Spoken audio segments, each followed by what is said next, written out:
English lessons.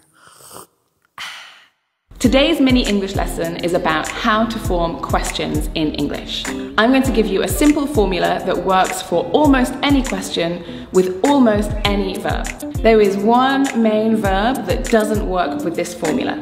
I'll tell you what it is at the end of the video, but your challenge is to try and think of it before we get to the end. So the formula I have for you today is an acronym called QWASM. That's QWASM.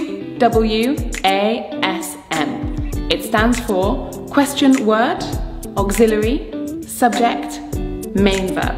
And it works for almost any question. If you want to make a question in the present simple, you might want to ask, where do you work? Where is our question word, do is the auxiliary, you is the subject, and work is the main verb. Remember, for the present simple, we have to add the auxiliary, do or does for he, she, and it. What does she think?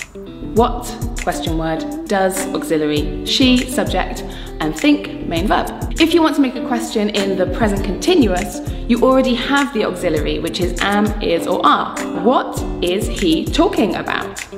What, question word, is auxiliary, he, subject, talking, main verb. Then when we make questions in the past simple, we need to add the auxiliary again, and this time it's did, and it's the same for every subject. So, what did I say? What did you want? We can also make questions like this in the past continuous. Like in the present continuous, we have the auxiliary, it's was or were. What was I thinking? It works as well for questions in the present perfect. For example, how much money have you spent? And it works in the future, like, when will we meet again? If you want to make a question with a modal verb, you just have to replace the auxiliary with a modal. So if your modal is could, your question might be, how could we improve our English? There are some exceptions to this rule.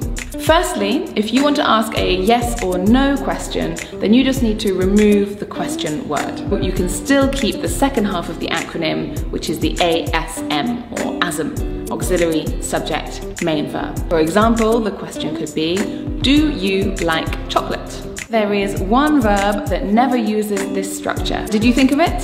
It's the verb to be. When we make a question with to be, we simply invert the subject and the verb. So the statement, I am hungry, becomes the question, am I hungry? And the answer is always yes. Now you have everything that you need to go out there and make perfect questions in English, and all you have to do is get out there and practice. So I have a question for you. What are you waiting for? Bye!